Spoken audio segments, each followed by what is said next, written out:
economic ladder, something that's not very often associated with people who own political views similar to my own or not associated with our views. But if you're interested in a good introduction to libertarian views for poverty reduction, I think that that's the role my book fulfills. That's why it was written, to show that there's more than one way to skin a cat, although I am a vegetarian, so please don't go skinning any cats. And it's a great pleasure to be on the Serfs. Ben invited me to debate him after hearing my debate with Richard Wolff, and a lot of people sort of on the left found me because I've been known to debate a few people. I've not done tons and tons of debates, but there is a playlist on YouTube called Antony Sammeroff Debates, and even though I'm a peace-loving guy who doesn't love to get my jukes up, it seems that people like my way of debating, and so that's something that I've got some praise for. So I hope we'll have a good one today again. And yeah, now you know where to find me. I co-host. Ben, over to you. All right. My name is Ben Burgis. Wrote a book called Give Them an Argument, Logic for the Left. And I'm also a co-author, along with Matt McManus, Marian Trejo, and Conrad Hamilton, of a book called Myth and Mayhem, a leftist critique of Jordan Peterson. When both of those are available from Zero Books. And I write a weekly column for Jacobin magazine, and I do a regular segment on the Michael Brooks Show called The Debunk, and I'm now co-hosting a podcast called The Dead Pundit Society. And if all of that isn't enough, and you're such a glutton for this that you want more, I also do a Patreon where you can get original essays, short essays, a couple times a week, and we've also been doing regular Discord office hours voice chats on there. When are you gonna platform me, Ben, and put me on the Den Pundit Society? I don't know. What are you doing next week? Oh, going on the Dead Pundit Society. All right, it's a plan. Oh, nice. I think there's some stuff in the. I think there are a couple episodes in the can, so I'm not sure when it comes out, but we could absolutely have that interview anytime you want. Awesome. I'm like 99% set up. I guess I should just quickly ask: have we agreed upon the format? Is it going to be a 5-minute rebuttals kind of traditional, or are you going? Because yeah, so we did talk through. I think maybe some of them. One of the other of us might have forgot to hit reply all, so I'm just going to call up the email real quick.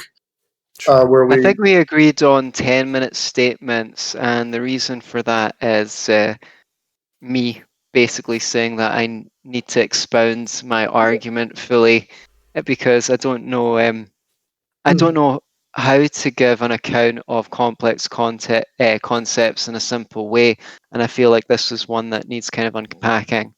Yeah, so I'm just trying to find. We had a email where we agreed on all the time. It was definitely going to be 10-minute opening statements.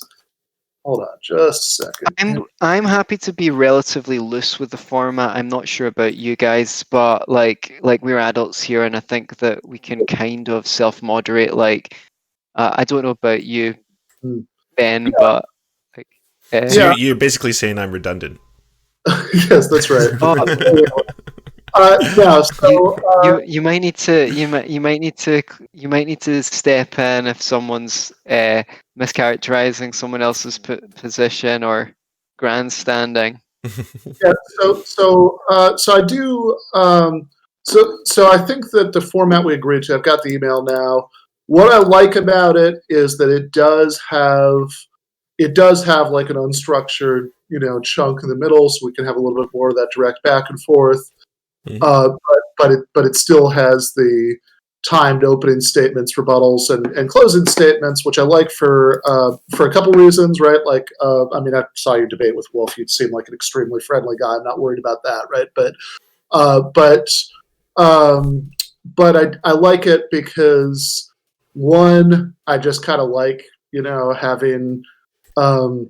having like clearly like having that time to develop arguments in the first Of part. course. And I also Yes.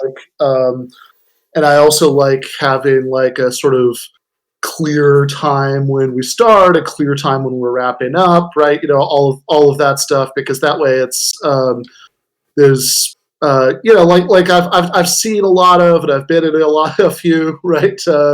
YouTube debates that sort of drag on until one person or the other decides that like they're going to like throw in the towel, and it's Right. I don't know. I think this is just a better format. But here, let's just real quickly go through what we said in the email. If we want to adjust or loosen any of it, that's fine with me. But here's what we said in the original exchange. The first part is the intros. I guess we've already done that. You've already done that, yeah. The 10-minute opening statements, 2 rounds of 5-minute rebuttals, 20 minutes of unstructured back and forth, and then 2 rounds of 5-minute closing statements for a total of 10 minutes. That still sounds pretty good to me. Yeah? Okay. Alrighty. Okay, so I guess I'll start out right now. Hello, everyone, and welcome to the special edition of Early Morning Wednesday Debate. We have Antony Sammeroff and Ben Burgis facing off on the topic of Does Capitalism Exploit Workers? Gentlemen, you've already done your introductions, so we're going to start with the 10-minute opening arguments on both sides. I'll be doing the timer. I'll give you guys a 30-second warning when you're getting close to the time being over. Who would like to start? I think I was going to start because I'm saying yes, and I think Antony wanted to see how. Antony, just FYI, I didn't hear a sound just now. I just said that was me as well. I volunteered Ben to go first. Alrighty. So, Ben, you got 10 minutes on the clock starting now. Sure. So, first of all, Antony, thank you for doing this. As I said, I saw the debate you did last year with Richard Wolff, and you struck me as one of the more thoughtful presentations I've seen of the libertarian critique of this idea, right, that capitalism exploits workers, which is obviously pretty foundational to my political worldview, both in terms of kind of immediate pushes for the sort of reforms that someone like me would like to see, which would, in my view, reduce the rate at which capitalism exploits workers, right, by having less money going into the profits of capitalists, right, of business owners, and more either being kept in workers' wages or in one form or another, being used to meet the needs of ordinary working class people. And in the long run, right, I don't think I'm breaking any ground here or shocking anybody when I say that I would rather just not have capitalism entirely, right? I think we would be better off with socialism, in which the means of production, distribution, and exchange were in the hands of workers in larger communities. So you no longer had this distinction between a class of people who own businesses, capitalists, and a second class of people who have no realistic option except for to go to work for the first class, right? So that's that sort of fundamental division of society is the main thing I object to about capitalism, right? Just as if we're talking about previous social systems like feudalism or chattel slavery, I would object to the division of society, between slaves and masters, or between lords and serfs, landowners and peasants, because in all cases, I would say that that people that there isn't an intrinsic justification for some people having some of these roles and other people's having others. And of course, the transition from, for example, capitalism to feudalism is certainly a move in the right direction from my perspective. That you're not bound to land, that that you can't legally leave, for example. That's a positive, right? That's an increase in human freedom. But I think you still have, from my perspective, this fundamental problem in terms of human freedom, which is that most people, most of the time, right, have no realistic option, as I said, except for to rent out their labor power to the owners of the means of production, distribution, and exchange, meaning that for at least on weekdays right now, thanks to the labor movement and the effort of socialists, we have a weekend. But at least during weekdays, 8 of the 16 hours that you're awake are not yours, and they're not being regulated by anybody who's democratically accountable to you. You have to obey the orders of a unelected boss because of this structural difference. And then the goods or services that you produce, the proceeds from their sales, you and your fellow workers don't get to decide what to do with them. As in a worker co-op, you don't even get to decide as a member of a larger chunk of society, like a city or a state or a country, what to do with them. Instead, somebody who, due to this structural position that they have, as the owner of the business, gets to decide how it's divided up. Right, what goes to you in the form of wages, what goes into development, right?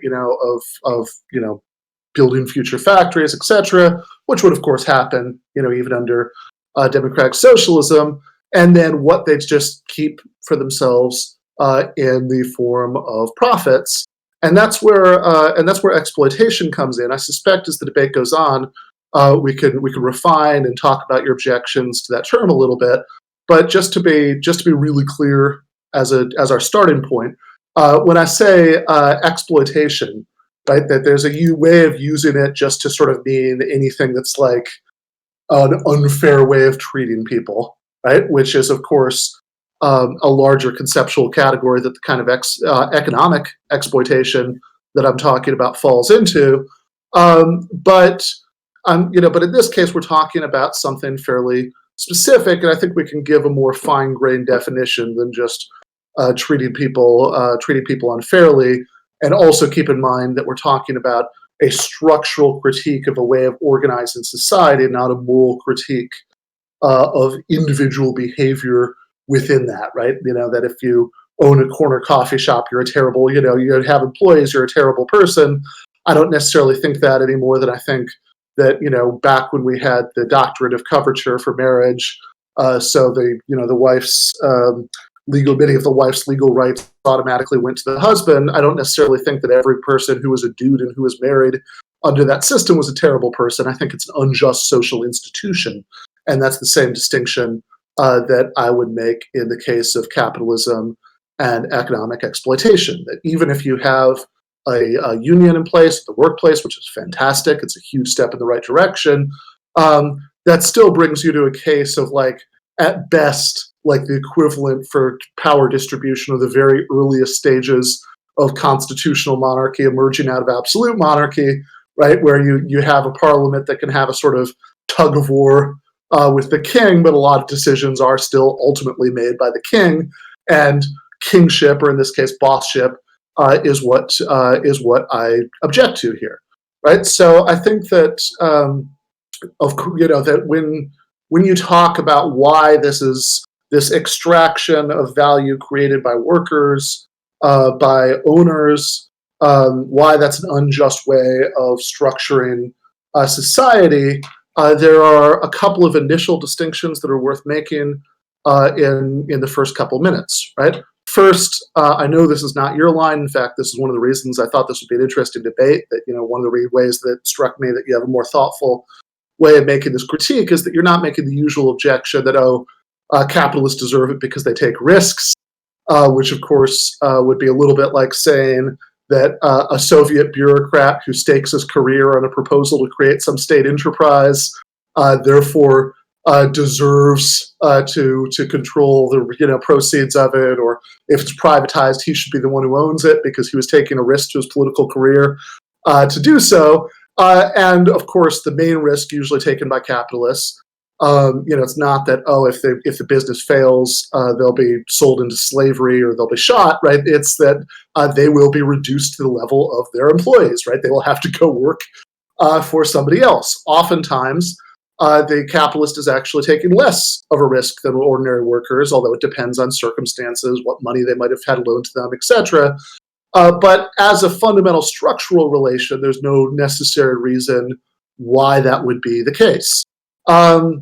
It's also not the case that you have to say that capitalist employment relations are 100% involuntary in order to have the objection to exploitation.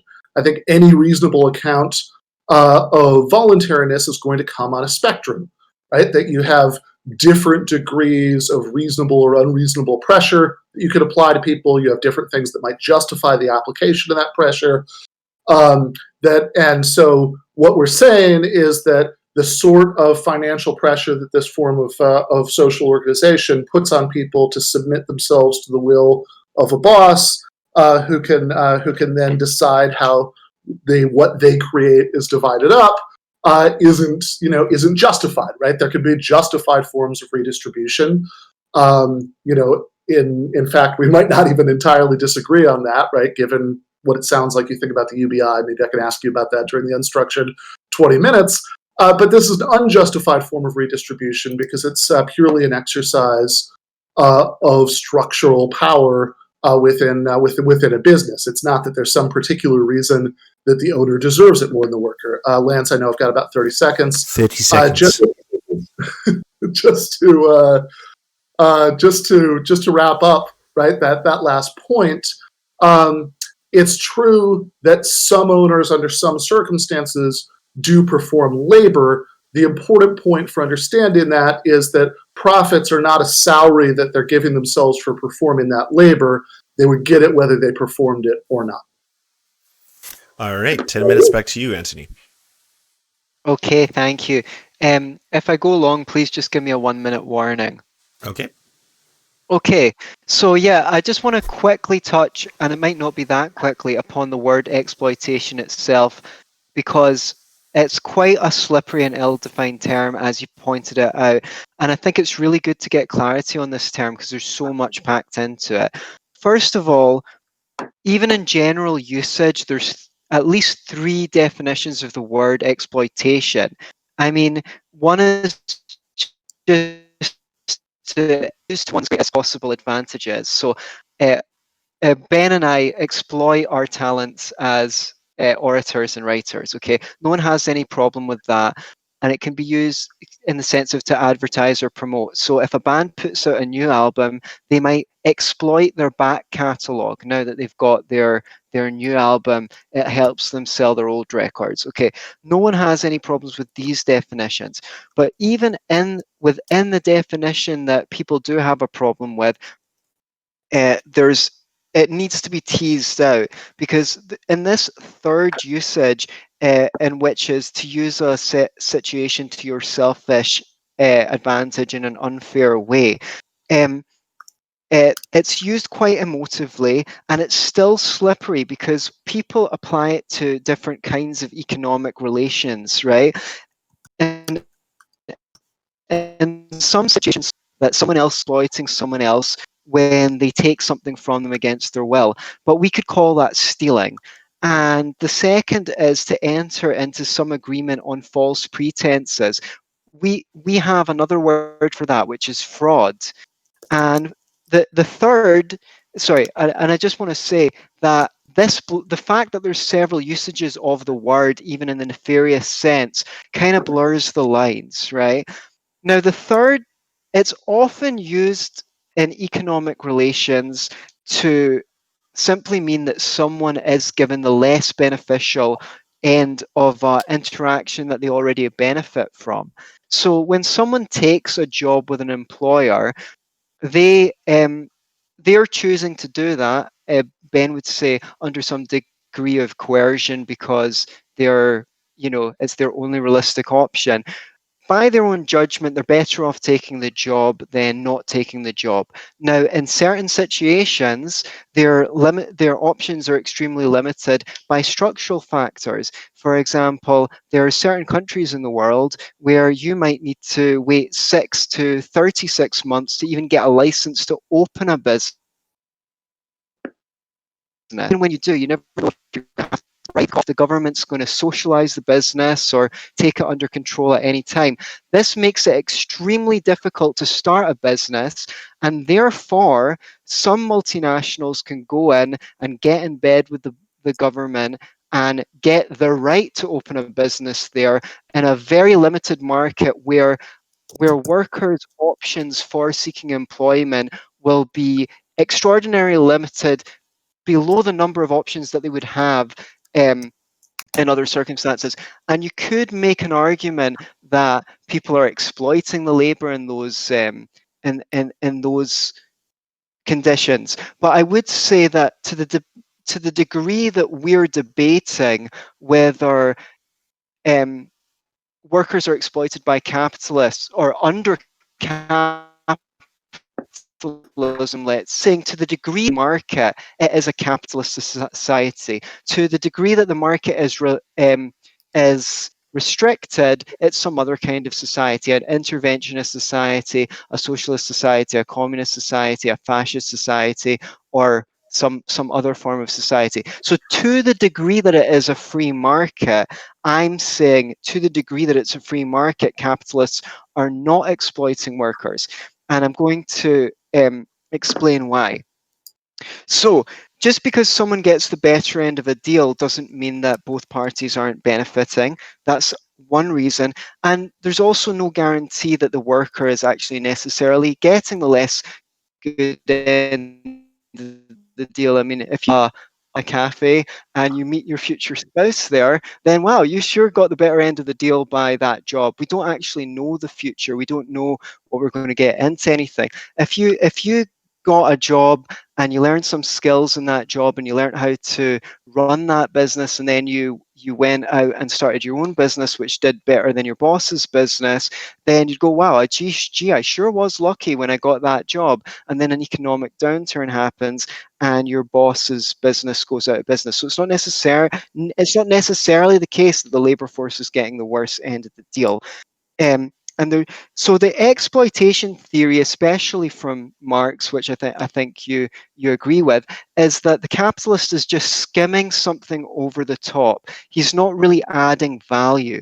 What he's doing is he's employing people. It's the people who do all the labor, and he's just expropriating their labor. You said that it's an unjust form of redistribution, right? I'm saying it's not actually redistribution, because when you take a job, they're paying you to contribute your labor so that they can combine your labor with with other means, right? You're getting paid for your labor. You are not getting paid for the value of the product. The business is selling the product to consumers. They're paying the business for the value of the product. And most of those consumers are workers, right? The main beneficiaries of the market system is workers. And I can come back to why that is in the future, but basically because markets put a downward pressure on the price of goods and an upward pressure on the quality of goods, not because it's tooth and nail competition, although obviously competition is involved, are on the lookout for the best product at the best price. So because the capitalist is combining labor with the other factors of production, factories and resource and machines have to be bought. He could have bought a yacht instead of buying that factory, right? Overheads have to be paid to operate, and the capitalist is responsible for paying for the marketing and advertising, linking the product to potential buyers, securing suppliers, finding a way to find buyers. So even if he's paying people to fulfill these roles, he's he's using his expertise in bringing these people together and he's taking these responsibilities off the hands of the workers, many of whom might not want to own a business. They might just want to switch off at the end of the day and not think about work anymore. So in this, and in the sense of another problem with this argument that the capitalist is just skimming off the top, if that's all that exploitation is, then your definition of exploitation is completely banal, not paying value of products. It's completely unavoidable, because even if it's a workers' cooperative, which I've nothing against the idea of a workers' cooperative on a free market. I'm sure you've heard that argument before. Let many flowers bloom. I'm all for it. But they'd still need other factors of production to combine with the labor, and the laborers would not be getting the full value of their labor, whatever that means, right? Value to whom? The question is, what is the value of your labor to your employer, right? What is he willing to pay for your labor? And if you don't like it, then hopefully you can get a better deal somewhere else, or you can work that job and get more skills and then change to another job and get more skills there. Become more skillful so that your labor becomes more valuable. Some people have got so many job offers that they're basically dictating the terms of their job if they're extraordinarily skilled. 1 minute remaining. Oh man. Okay, I've got tons of other stuff to say, but I guess we'll come back to it later. So, let's see.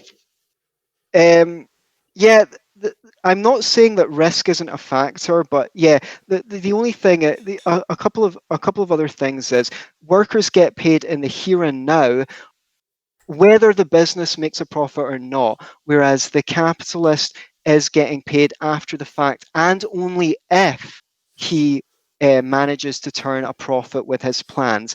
The job of the capitalist is to guess what consumers want. Consumers are largely workers. A small percentage of consumable products are actually aimed at the rich, and so the luxury goods society make a very small portion of the economy.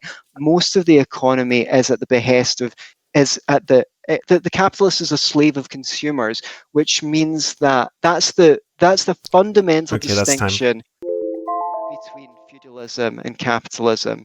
A feudalist doesn't produce for the consumer. Thank you.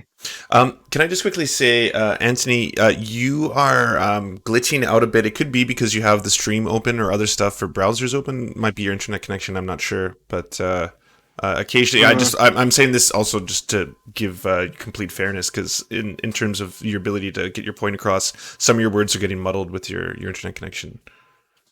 Right, thanks. I noticed that I seem to be glitching out as well, but I'm not really sure why that is. Okay. I guess we'll just carry on. If it gets really bad, I could just tell you to turn off your video. That might help. It would just be audio on your end, but we'll keep it going for now. So we're gonna start the 5-minute back and forth rebuttals. We'll start with you, Ben, with 5 minutes on the clock, starting now. Yeah. So the definition of exploitation that's relevant here certainly isn't to exploit your talents. It's certainly not getting the better end of a deal. I think when you start talking about unfairness, that's closer to the mark. Outright theft and fraud are certainly ways that transactions can be a lot less voluntary, but they aren't the only ways that transactions can be less voluntary, because of course it's also the case that most people who are born into the working class, which is most people, have no realistic option most of the time except for to go to work for someone else, right? We just heard Antony talk about how if you don't like it, you can get a job somewhere else. And of course, in certain kinds of labor markets, you can, sometimes you can't. But even if in an ideal sort of labor market where you can, the problem is that if the thing that you don't like about it isn't the idiosyncrasies of that particular job, but the basic arrangement, that you don't like having to submit to the will of an unelected boss and having the owner, because that they were lucky enough to be in a position to have starter capital to start a business, be able to dictate what's going on, how you produce, what you produce, and how the profits are divided, well, that's going to be the same deal everywhere, even for skilled workers. By the way, skilled workers have more of an option about other things than that. But the idea that the solution, if you don't like it, is just to get skills doesn't really work, not for any fancy Marxist reason, but just for Econ 101 reasons, supply and demand, that if everybody got enhanced job skills, those job skills, there wouldn't suddenly be more skilled jobs for them to have, but those skilled jobs would earn them less in the way of wages and bargaining power. If everybody just went to college, the economic value of a college degree would plummet. If everybody learned to code, the economic value of coding would plummet. So we heard that the risk of socialization makes it less likely that people will start small businesses, right? If there's a socialist government in power that's starting to implement the sort of program that I might like. And we also heard there's no because that would mean that that there would be this disincentive to start businesses, which means there'd be fewer businesses to go around, which means there'd be fewer possible employers to choose between. So you could argue that people are more exploited. We also heard that there's no exploitation to the degree that something is a free market. I would see some tension between these 2 points, because if you have like a really purist libertarian free market, then you don't have statist stuff like limited liability corporations, for example, and the not being able to be incorporated obviously makes there be less economic growth, right? So I would say, I see some tension there. I would also point out that if the risk that we're worried about is that the business is going to start to be turned into a worker cooperative, then there's a real easy way of starting a business without taking that risk, which is just to start it as a worker cooperative. Finally, we heard the argument, okay, 2 things, right? One, that lots of workers might not want to own businesses. No problem. Hand over the keys, the means of production, distribution, and exchange to them. And if they decide that they would rather lose their newfound power and hand that back to a boss, they could just vote to terminate their ownership. That's the beauty of having democratic control. I wouldn't bet on that happening, but I'd love to have the experiment. Finally, on this idea that there's no redistribution because that it's not exploitation, right? Can't be unjust redistribution. It's not redistribution at all because the capitalist is combining your labor with other factors of production, and then selling it. The capitalist is not building the factory. The capitalist is not selling the goods. Lance, I know I have about 30 seconds left. 30 seconds. A salesman is who is a worker. Is doing the selling. Another group of workers built the factory. The capitalist is a rent-seeking middleman between those 2 groups of workers. I would also point out that managerial labor is labor. That R&D, trying to predict what the consumer would want, is labor. Sure, some capitalist, sufficiently small firms, instead of hiring others to do these forms of labor for you, are going to do them themselves. I know I'm out of time, but just to finish the sentence, that doesn't. I would say that no more means that the capitalists per se as a category, because their structural role or contributing value, then, because it's not that ownership and managership are kind of sort of the same thing any more than if a lawyer who's on sufficiently hard times cleans up his own office, then therefore being a lawyer and being a janitor are kind of sort of the same thing. Okay, before I switch over to the next 5 minutes, one of the 2 of you has notifications or some app running, because there's like bops and bings and things popping up during the stream. So if you could close whatever that is. So Ben, if you could. Hold on. All right, no worries. Okay, so 5 minutes to you, Antony, starting now. Okay, so there's every reason to think that if the capitalist wasn't providing any value, then lots of people would just go to the bank as a bunch of workers, get a loan, buy out their businesses and outperform the capitalist, because what's the capitalist doing? He's not providing any value. If worker cooperatives were as sorry, I don't actually want to say that, because they might be as efficient. It might just be a cultural thing.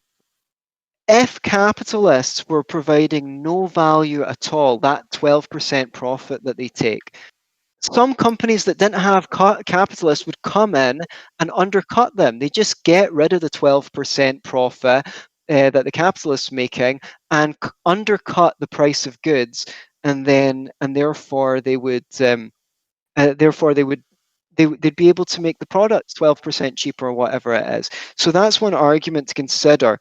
What I would say is, yeah, I'm fine with limited liability being removed. I don't like it. I think that it's a way that the government does prejudice the market in favor of uh, capitalists, I suppose. I wouldn't like to put it in those terms, but yeah, I don't think that they should be able to. They can get limited liability. Companies can get limited liability, but they'll have to go to a bank and negotiate a contract voluntarily for the bank to underwrite their business venture. I don't think that there's any reason to think that making people more cautious about what they invest in by not giving them limited liability will decrease economic growth. If anything, it'll increase economic growth because people will be damn sure that they want to go in business and risk their own assets instead of someone else's. Making stuff that people actually want rather than stuff that's turns out to be not useful, right? But I think that there's lots of things that I could say on many of the points that you made, but I think the fundamental issue is this idea that people are forced to work, right? People have always been forced to work. It's a condition of nature. If you're born into a forest and thousands of years ago, you're born with nothing. Nature is oppressing you. Nature is exploiting you because you need to pick berries and go out and build a house, right? The market economy is actually affording more freedom to people, not less freedom, because the machines and factories allow people more options and they gain far more than they would gain from their labor than if they were working on their own without those machines and factories, or out in a field doing this sawing motion. No one's going to pay you for that, right? No one. That I think where we differ is, it's like, I just think that you say, well, this guy, what if you don't want to have a boss? Well, I mean, if you've not got something to contribute to people, have a boss until you do have to have something to contribute to other people of your own volition, or to get through. No one owes you anything. You get together with other people who have the same aims as you and different and complementary skills to you, and you provide value to other people. And in exchange for providing value to other people, they can provide value to you. Or you just ask for it, or you go and join a monastery if you don't want to be part of the market economy. If anything, supposing you wanted to go off grid, you wanted to opt out of the market economy and just get a bit of land somewhere, that it's not going to be the capitalists who are coming after you. It's going to be the government to say that you have to pay land taxes. So you can actually just opt out of society to a degree that would be maybe more possible on a free market by going out to the woods. So I don't really get the idea of the tension between saying in a country like some very, very poor places in Africa where you can't get a license to start a business for 18 to 36 months. That's in tension with the idea of a more free market. The idea is the more employers there are, the more choices people have. Regulations aren't the only way 30 to seconds. improve people's working conditions. If people know, as there would be in a free market, far more jobs, they can't. The employer is less likely to be authoritarian if he knows that you can just walk across the street and get a job anytime you wanted, because he's now under pressure by the incentives of the market to treat his labor force better. Okay, 5 minutes to you, Ben. Alrighty. Yeah, good. So I want to start off where I left off with my previous rebuttal, and with the point about when we say that capitalists are exploiting workers, we say that no capitalist is ever contributing anything to the value of the products. And I think one way to get a handle on that is not to quote someone who I might like even better, like Karl Marx, but to talk about the work of somebody who, I think is going to be a less contentious figure, who's Adam Smith, and talk about some of the reasons why Adam Smith hated landlords so much and thought they were parasites. And that was because they were receiving passive income without generating anything in exchange. And when you make this Adam Smith-esque point now, one thing you frequently hear in response is no, but the landlord contributes. They have the building and they maintain the building. And of course, landlords aren't generally out there with hard hats building the building, right? Once again, the landlord is a literally rent-seeking middleman between construction workers and tenants. And of course, a landlord and a maintenance guy, those are two different roles. Now, some landlords, if they don't own, very many properties, right, they can't afford a maintenance guy, or, they just prefer to save the money, might do maintenance work themselves, but that doesn't actually make rent a salary for those maintenance roles, right? If you had a tenants cooperative, the maintenance guy there would just be paid out of that. What the tenants would be pulling together. Again, just because a capitalist in some cases, sometimes not always, right? Some capitalists build businesses, some capitalists inherit businesses, some capitalists do some managerial work or R&D work themselves, some capitalists hire other people for that, but in all cases, just as in the landlord case, that's not what the profits are for, right? The profits are not remuneration for doing any of those things. The profits are something that's just taken by the capitalist by virtue of their structural role in the business that they have. Okay. I'm sorry, I have 2 minutes and 22 seconds, I think. All right, sorry, I didn't know we were going 5 minutes. So please go ahead. Yeah. So I'll add 10 seconds. No problem. Sorry. So the capitalist is taking that by virtue of having the role. So what about the idea that there would be more worker cooperatives if capitalists were providing value, that it weren't worth it to workers to have to submit to a capitalist and take their wise direction rather than running the show for themselves? I think a more realistic explanation of the lack of worker cooperatives as a more major factor in capitalist economies. Certainly it's lacked to the point. We heard the argument that, the more employers there are, the more choices you have. Well, of course, to have a real choice on this matter, you would have to have worker cooperatives be a big enough sector of the economy that most people would have a realistic choice without having to go live in a monastery, without having to go live in the woods, between working in the cooperative sector where they would have a voice and a vote and working in the regular capitalist sector where they have neither. I think a more realistic explanation of why the cooperative sector tends to be so small in capitalist economies is that there are some built-in structural disadvantages in competition between the two. Most obviously, in access to starter capital. Sure, you can get loans from banks, although they often think that they're going to get more return for loans from traditional businesses, and they have some reason to think that. But you certainly can't get investors like a regular capitalist firm would, right? Who are repaid with ongoing ownership shares, because that would defeat the point. On the other hand, if we had nationalized banks that preferentially gave out loans to worker cooperatives, I know I've got about 30 seconds left. We could correct that situation.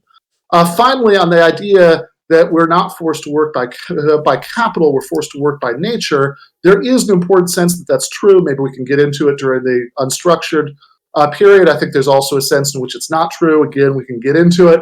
But the last point that I would make to wrap up this second rebuttal is that there's a distinction between having no realistic choice but to work and having no realistic choice but to work for an unelected boss who is then going to decide how to distribute the surplus, and that strikes me as a crucial distinction. Okay. 5 minutes to you, Antony. Sure, and I'm really not Sure. I think that's a fair distinction, but I think fundamentally, I'm not seeing where people have the entitlement to work for someone other than a boss. I mean, it's something that you need to carve out for yourself in your life, with with the help of others, exchanging value for value. Now, I think the fundamental disagreement is over whether this, yeah, over what profits actually are. A profit, the cap, you said, well, that making lightning like that. That's not what you're contracting for. You're contracting to make sure that the light fixtures get fixed. It's up to the landlord to figure out how to do that. That's what you're paying him for. Now, I definitely, and I've written extensively about how government intervention in the housing market has pushed the prices of houses through the roof, and how this is bad for people in the lower end of the economic ladder. This is a perfect example of how the market economy is biased in favor of the owning class, although I don't like to use those terms, by the government, right? And in this country, something like the house prices have gone up 7 or 8 times since the beginning of the 80s, right? And I've written extensively about why that is in my book Universal Basic Income for. The thing is, socialists are not want. I don't use that term disparagingly, to make the distinction between we, like, libertarians are very. It's very important to us the difference between a market from selling products to consumers on the market. He is demonstrating that he had a plan which Sorry, Anthony, I don't combined combined the factors of production to make them more valuable than they were before he combined them. That's what he's getting paid for. He's getting paid by the consumer, and he's voted rich on a by a daily plebiscite of the consumer every day, most of whom are workers. If they don't want him to be rich anymore, then they stop buying his products. Now, I accept that under the crony capitalist system that we have, there's plenty of people who wouldn't be as rich and wealthy as they are if it weren't for special favors, government contracts, and so what have you. But that's again the distinction between a market entrepreneur and a political entrepreneur, and I think although we draw those lines, I think it's really important to draw those lines. It seems that that's essentially unimportant to socialists in terms of who's exploiting who. They're all exploiters, whether or not they sell their products voluntarily for a profit or they're rent seekers from the government. And I think that that's a critical point. I don't think it can be overlooked as trivial. Oh, Um, are you foregoing the yeah, rest of your time, or do you want me? You still have about a minute and 45 seconds. well, I mean, I could just say a few things of the other ways that capitalists provide value. I've said they don't get paid unless it's profitable, while the workers get paid in the here and now. They are, or at least should be, ultimately responsible in case of litigation against the company, um, not the workers. Um, you know, in taking out loans to pay for projects, to the extent we have a free market and money, he's creating an interest rate that's favorable to savers, who are everyone, who are workers, right?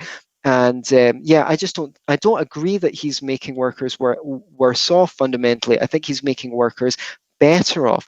On a free market, there would be so many more jobs that what you do is you get a job, you get some skills, and when you've learned, if you're wise, when you've learned everything that that job can teach you, you switch job to another job and learn all the skills there. And you just keep on doing that until you can make what you want of yourself.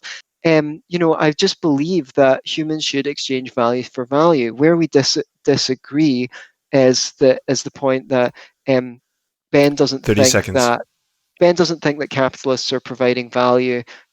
He says that there's no worker cooperatives because of structural reasons. That might be to a degree true. I think it's more because of a socialist program called public education, where you're subjected to 11 to 13 years of an authoritarian structure, and you're not taught any skills, so you can't use to trade in a free market. Plus, the evidence on how people best learn is that they learn in a cooperative learning environment, not a competitive one. So maybe if we put kids through the schools they deserve, then we'd have more worker-run workplaces.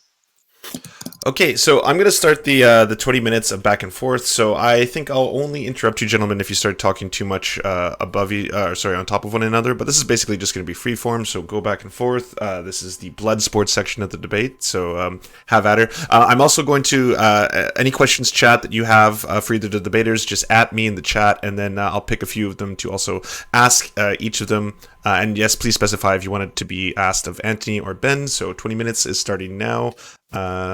Enjoy. All right, Antony. I think you mentioned basic income in your book on it a couple times. Just to kick us off here for this section. I take it that it's basic income for or against, right? I take it you're for. Yeah. I'm Okay. actually against, but I've been told that the book is very fair to the arguments for, and I tried to include every argument in favor that I could come across before praising them. But more importantly than that, I do say that I do offer an alternative. But more importantly than that, I say, like, here's some other policies that would make the universal basic income more workable, so that if that is the position you take, you might want to pair it along with these other things. So people can explore that for themselves. And if you would care to find the time to review it, I'd be extraordinarily grateful, Ben. I will take a look. It's a short book. Okay, fair enough. So you're so you're against, but you think that there are some forms of it that wouldn't be that bad.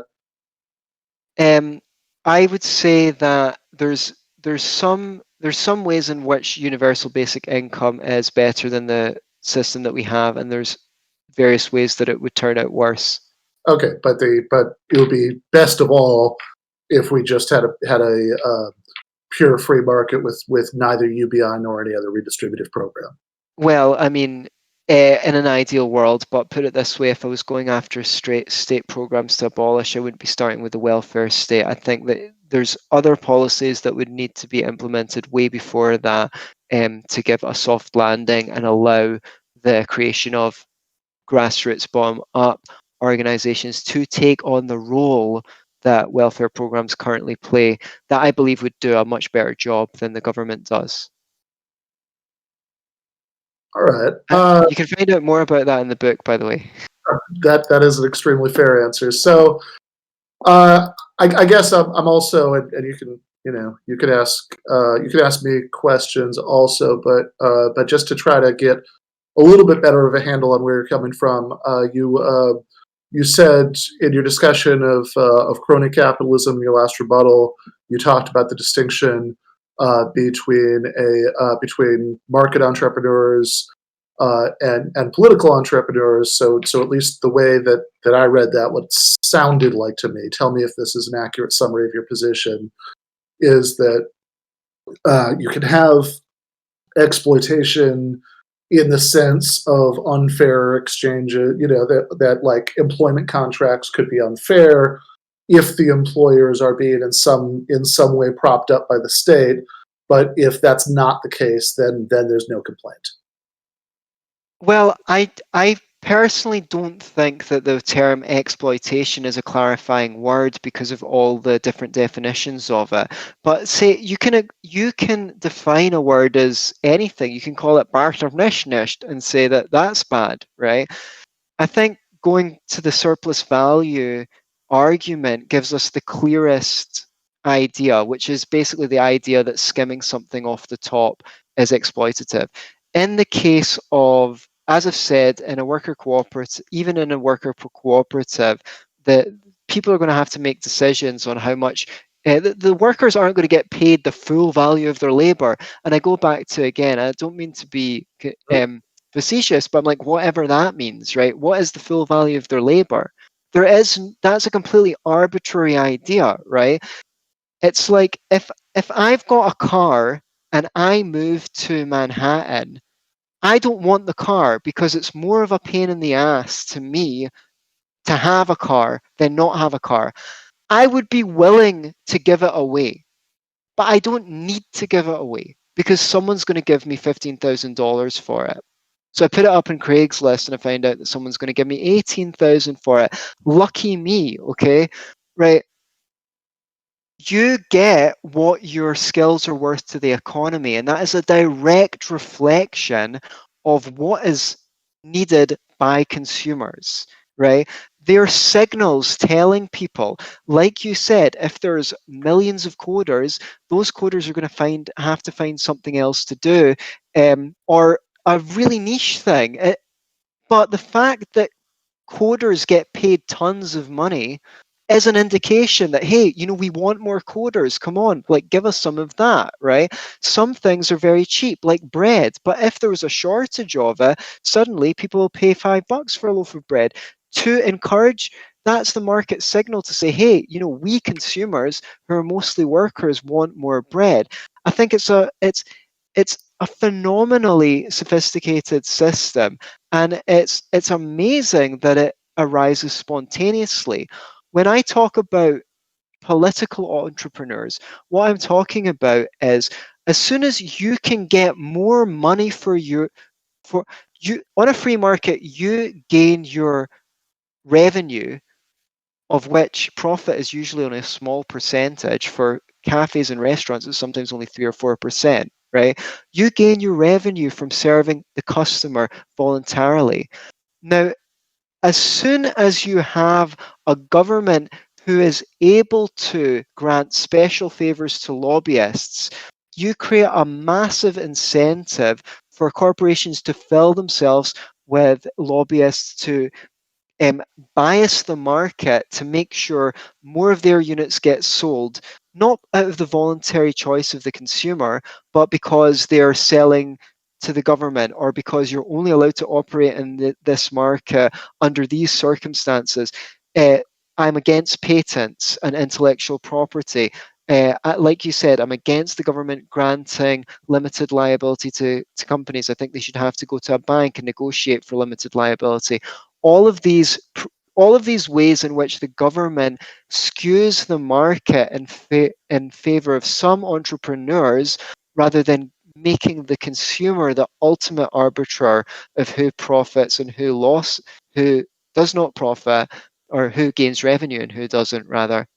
Yeah. I So consider all of that to be political entrepreneurship. And under my definition of exploitation, all of that's exploitative and wasteful as well, because those companies have to pay people to lobby and to pay lawyers to comply with regulations, when they should actually be paying people to make stuff that people want, not to game the system.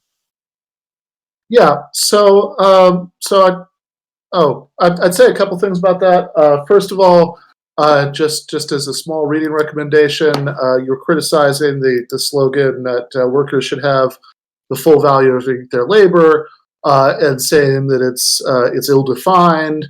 And you know what historical figure would entirely agree with you there? That would be Karl Marx. If you read the first chapter of the Critique of the Gotha program, which is available for free at Marxist.org, you can see that in the faction fight that was happening in the German socialist movement in the late 19th century between the Marxist faction and the Lassallean faction, the Lassalleans, in putting forward this program when the two factions were trying to unite, one of the things they said there was workers should get the full value of their labor, and Marx extensively criticizes that for reasons that overlap with some of what you said. Even given cooperative ownership, which I think Marx is assuming a marketless version of planning, but the same point applies. Market socialism, some combination, whatever, right? That even with cooperative ownership, you would need for it to be the case. First of all, he talks about problems with determining that on a worker by worker basis. What the full value would be, and secondly, he says that even collectively, right, you're not going to get the full value, paid back to workers in a form of wages, or in his view, the goods they could take from the common store, because some of it has to go towards maintaining to maintaining the machinery, buy new machinery for the factors of production, setting things aside for common collective needs, like schools and hospitals. Of course, I'm sure you'd say those things should be private, but but I mean that's obviously not his view, We right? can discuss that maybe in another show. Yes, absolutely. Yeah, I'd like to do that. But then so Marx would agree with you, and I would agree with you, right? That the question is not whether workers should have the full value of what they produce. The question is, in what cases is it legitimate for part of the value that's produced by workers to go to non-workers, and in what cases is that illegitimate? And again, one of the points I was making before, though, that I really re-emphasize now, is that it's not going to be, the question doesn't hinge on whether any capitalist ever contributes anything to the value. Yes, Of, yes. Sorry, so just to clarify that I get your point, you're saying, right, to the degree that an employer works in the business, he's not an employer. To the degree that a landlord contributes labor to fixing up the plant, he's not a landlord. He is a landlord to the degree he's getting remunerated in rent that he's not laboring, or the capitalist is getting remunerated in profit as he doesn't labor, but for his ownership in the business. I or actually said it less clearly than you did. Yeah, that's okay. Or a different way to get at the same point, right? Is to notice that that a landlord who has is getting the same rent every month, whether it's the case that there are any there are any sinks that need to be, the faucets that need to be fixed or not, right?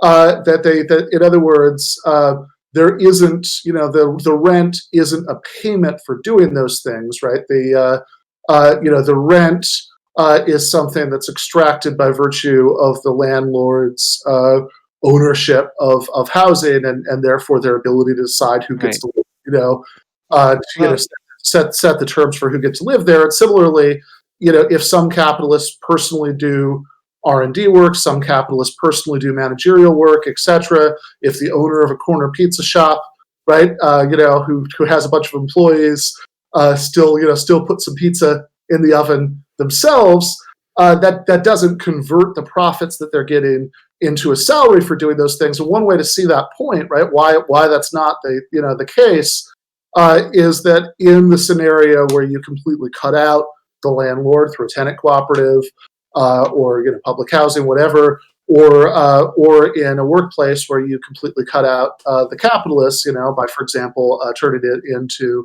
a worker cooperative, those, you would still get all of those functions, right, being performed, and the person who's performing the functions wouldn't get the chunk of the revenue of the business that the capitalist is getting by virtue of being a capitalist, because that's not something that, like, they would be able to just convince people just to pay them for performing those tasks, right? That's something they can pay themselves by virtue of their structural role within the firm.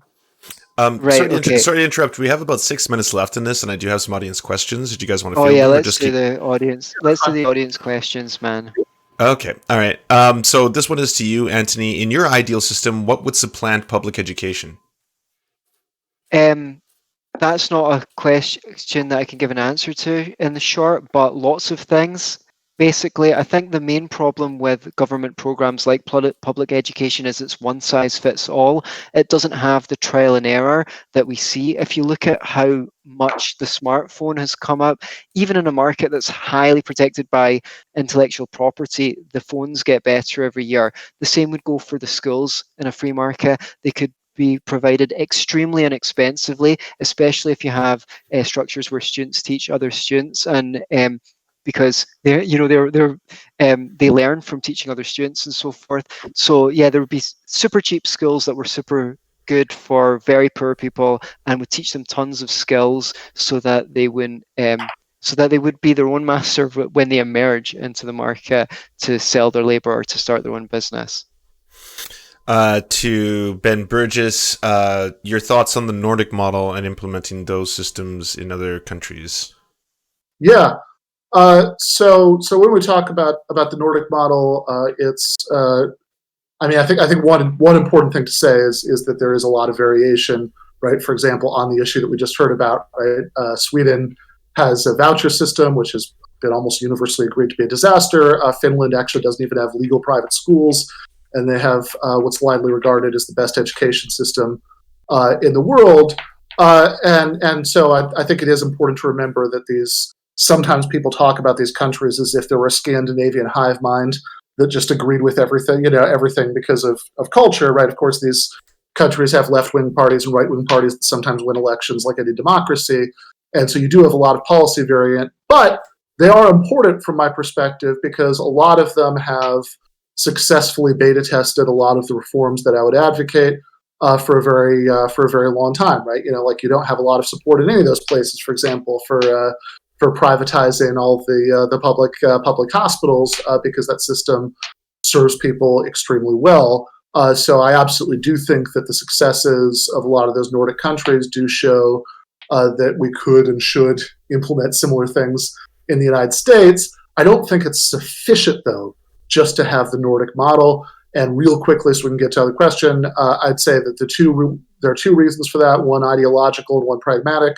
The ideological reason is the subject of this debate today, right? That even in the society, most people, even in the Nordic societies, most people have no realistic choice except for to work for regular capitalist employers, right? The public sector, much less the cooperative sector, is a very small part of the economy for all the reasons that we've been talking about.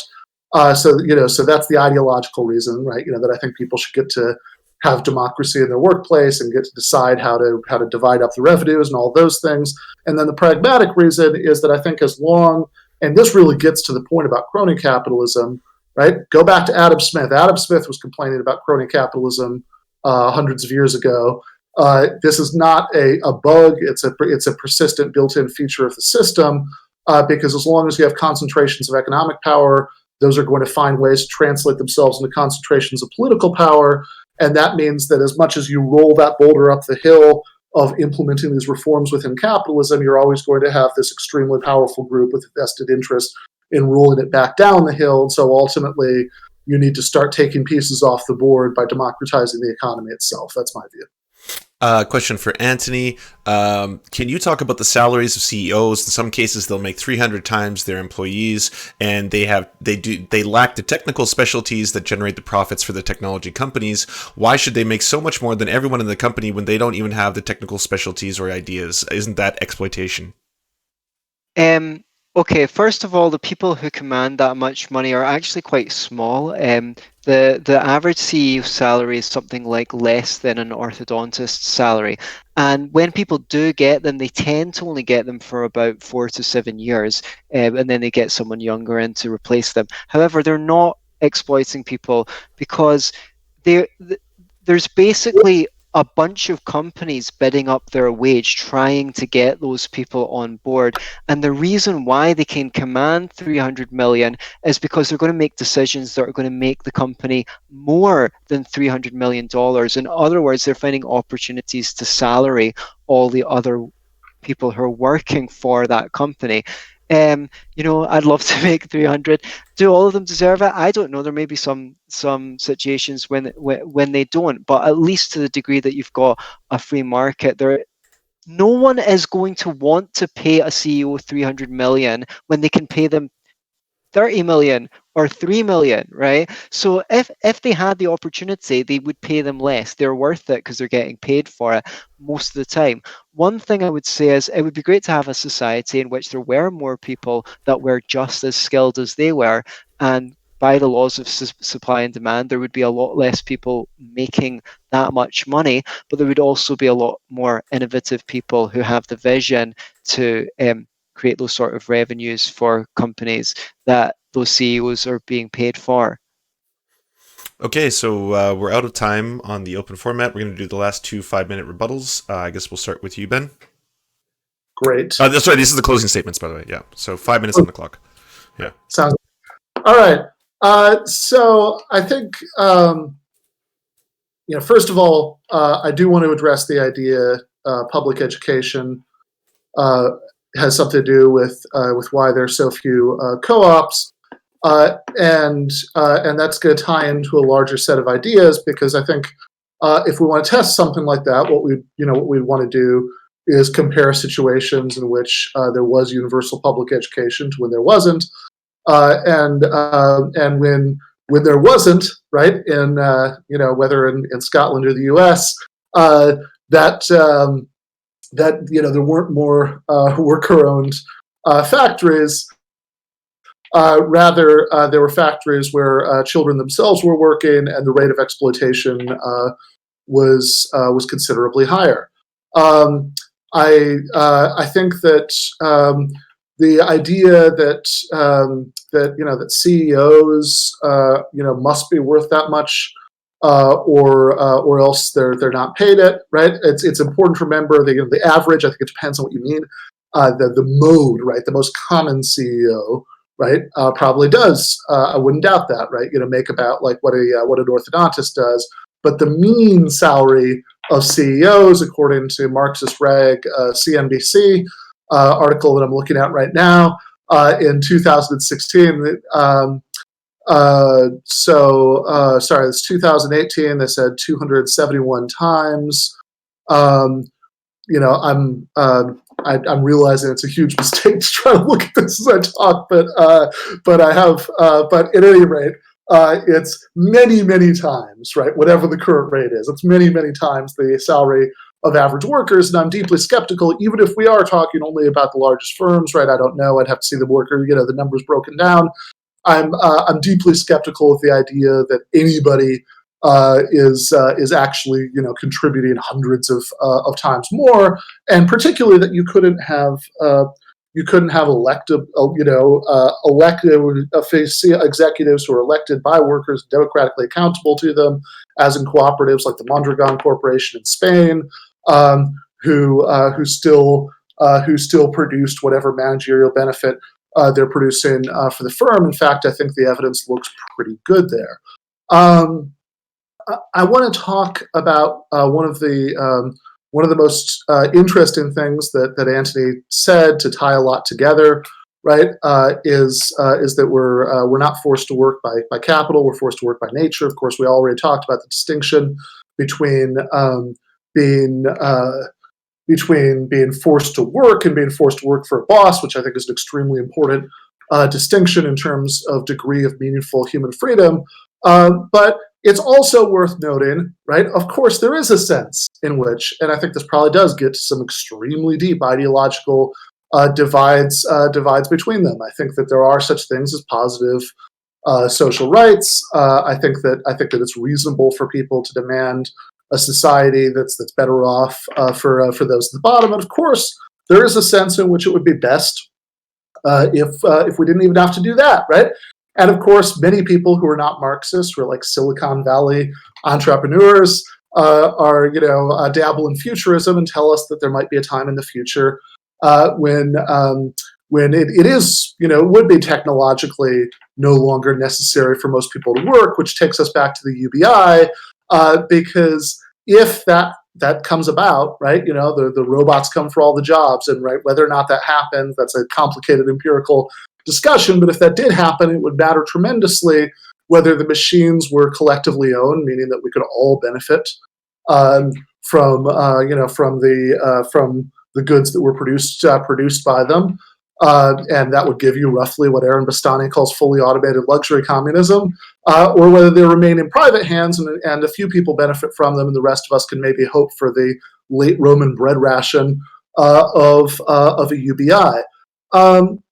Finally, it's important to know, it talks about capitalism and, arising spontaneously. Capitalism didn't arise spontaneously. Look at the history of Great Britain, the country that you're in right now, and look at the enclosures which were necessary to get capitalism going, to force people off their land so they would have no choice except for to work at factories. Look at the global version of that played out during the early centuries of capitalism due to colonialism, slavery, dispossession of the Native Americans in this country. The point of rattling off all these horrors, I know I'm out of time, but just to finish, wrap up the thought, the point of rattling off all these horrors isn't that I think Antony agrees with those or would advocate them in his ideal free market utopia.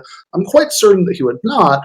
Rather, it's to point out that it's not a coincidence that these things happened and then led to the rise of capitalism, because most people, given a realistic, reasonable choice, would not opt for these power relations. This is something that is historically and imposed on people by social conditions. Right. All right. Okay. 5-minute closing So- to you, Antony. First of all, with due respect, saying Antony's free market utopia is quite rhetorical, and that's kind of like not necessary, because I don't think that utopia exists on Earth, only in the human mind, right? We're talking about what systems would maybe advance humanity or mitigate human suffering. Now, when you blame things like the enclosure movement on capitalism, as many people on the left do. I mean, chapters 24 and 25 of Das Kapital, Karl Marx goes on about colonialism and imperialism, all things that libertarians agree with the leftists in disagreeing with, and he blames them on capitalism. But these are state actions, and we define, capitalism was coined as a pejorative term, but since if we just say, well, we don't believe in capitalism, we believe in free markets, everyone will go, oh, you mean capitalism anyway? Things happened, they were not capitalist acts. And it's really funny how often statists, people who are for big government and states, accuse us of being associated with these things like enclosure movements, imperialism, and colonialism, when it's them, the statists, who believe in the existence of state power, the institution that they favor, who carried out these actions. Okay, now I know some Marxists are ultimately anarchists, so I'm just saying that as a point, right? Two other rhetorical points. One is the mechanization point that I deal with that at length in my book. I thoroughly recommend it. And I also debated Martin Ford's author of Rise of the Machines on the point of mechanization. Check that out on YouTube, right? The misperception is that the owner of the machines is the only one who benefits from it. No, everything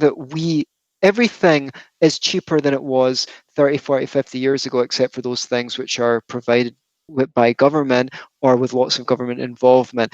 You could not get if you bought a TV for $100 30, 40 years ago, it wouldn't be a flat screen TV, I'll tell you that, right? The beneficiaries of the machines are the consumers.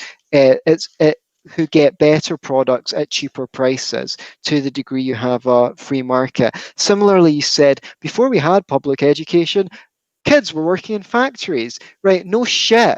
Poverty, the whole society was really, really fucking poor in those days.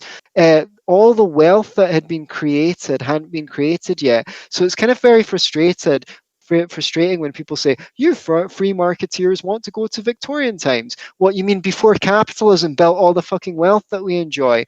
If you go to countries that are really poor, guess what? Children still work. And if the government comes in and says, well, we're going to ban child labor, then they're going into begging, prostitution, and all sorts of even worse things than working in a factory, because they haven't created the wealth yet. The economy isn't developed yet. And the kids stopped working when there was enough wealth to take them out of the factories and put them in schools, because parents didn't really like sending their kids to work in factories, right? So there's lots of luxuries that we enjoy today. Even the fact, the average number of working hours being 41 hours rather than 61. I'm sure Ben would say that's due to labor movements and things like that. Ultimately, it doesn't matter how advanced the labor movement is. If the economy is not rich enough to sustain you working 41 or 37 hours a week. You're going to be fucking working 61 hours a week. Because there's no magic wand or law that can. Sorry to get. Hopefully, no one minds me getting passionate in my conclusion. But I think we can only come back to the fundamental disagreement, which is over this idea of being forced. You say that the workers are good enough forced into this position. I think that this comes down to an analysis of the judgment 30 of their seconds. society.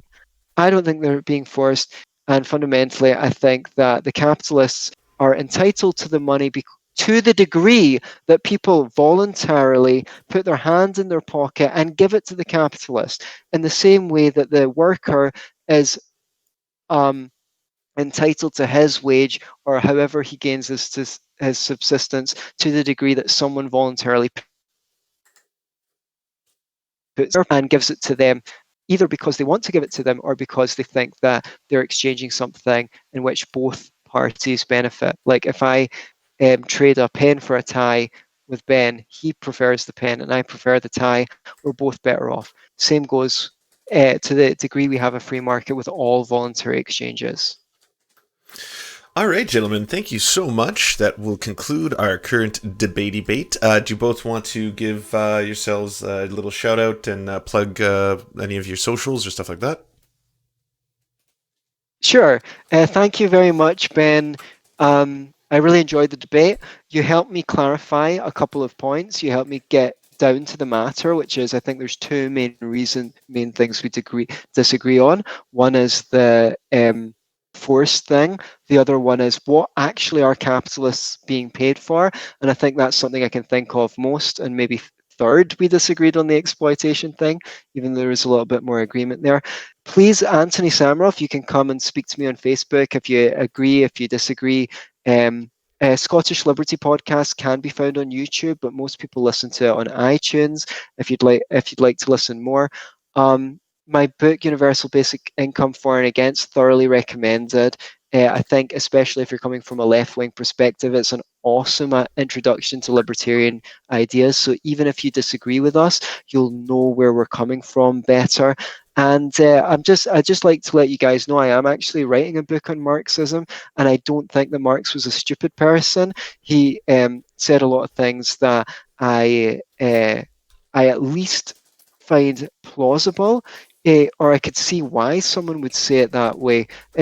I could see why someone would see things that way, even when I disagree with him. I think his economics is completely garbled and dreadful, but that's another point. Just once more, thank you to everyone for listening, and thank you very much, Ben, for such a stimulating and reasonable debate. I enjoyed exchanging ideas with you. All right. I enjoyed it also. I'm itching to respond to stuff, but of course, this is why we need a time limit and all that, because it could easily go on for another Obey 3 the hours. rules, Ben. Fair enough. Well, I'm glad it's time limited because I don't want Ben to come in and smash me on my closing statement. Anyway, but no, that was fun. I'm glad that we did that. Let's definitely do another one of these sometime. I think there were a couple of topics that were mentioned in passing during the debate today that would be excellent for that. There's also an extremely timely one that came up on Twitter, which has to do with how police departments should be controlled and funded. Don't get much more timely than that right now. But in any case, maybe we can do one of those at a future date. But meanwhile, I'm at Ben Burgis, Burgis on Twitter, and you can of course see me, Jacobin, Dead Pundits, Michael Brooks Show, and if you like what I do and you were inspired by Antony's wise comments about putting your dollars to the things that you support, you could also check out my Patreon, patreon.com/Ben Burgis, and get a couple of essays there a week, and my profound gratitude. So thank you all. Thank you so much, gentlemen. Yeah, I'd just like to thank you once more for giving me the platform, because I don't get to speak to left-wingers as often as I'd like to. The audience of the shows that I usually speak to are libertarian, and I'd rather speak to people who disagree with me, so I get out of the echo chamber a little bit. So thank you Yeah, so much for the big respect platform, to Leo. that, and for coming into the Lion's Den. Absolutely. It was a great pleasure and an honor to be invited. All right, cheers, gentlemen. Cheers. I'm gonna bring on Ben of the Burgis, I think, right now. Let me see if he's here. Not for post debate, but I want him to help train me.